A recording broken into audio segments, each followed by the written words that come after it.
At its height, the Valyrian freehold ruled over half the known world. Not bad for former shepherds, but the doom fell on them and sank their capital into the sea. Now Volantis is the ember of old Valyria, ensuring its flame does not go out from this world, as any Volantine will tell you. Pentoshi say the same about Pentos, Lycines about Lys, and so on.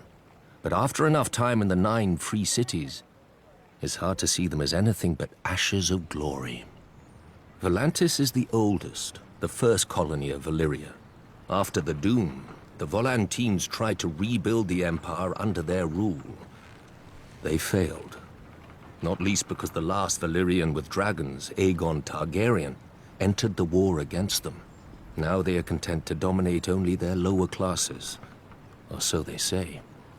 Braavos is the strangest, a city erected not by the freehold, but against it. A labyrinth of illusion and deceit to hide the refugees from Valyria's slave lords. After the Doom, the city emerged from the shadows to become one of the greatest banking centers in the world. A man can get anything in Braavos, for a price. Especially death. Your own if you offend one of the swaggering swordsmen that pollute the city. Or, if you're very rich, or very desperate, anyone else's. Lys is the easiest of the free cities, full of pleasure houses catering to every taste, no matter how peculiar. Many men lose themselves in Lys and are never found, at least alive. When a man runs out of coin, the Lycines may grant him their other speciality on the house: poison. Pentos is the most ruthless. The Magisters make a great show of choosing the Prince of Pentos from the great families and granting him the powers of trade, justice, and war, as long as he checks with them first. On the new year, to bring good fortune to Pentos, this prince must deflower the Maid of the Field and the Maid of the Seas. I confess I don't know how each is chosen, or what becomes of them after serving their purpose. But if a crop should fail or a war be lost, the Magisters will slit the prince's throat and choose another.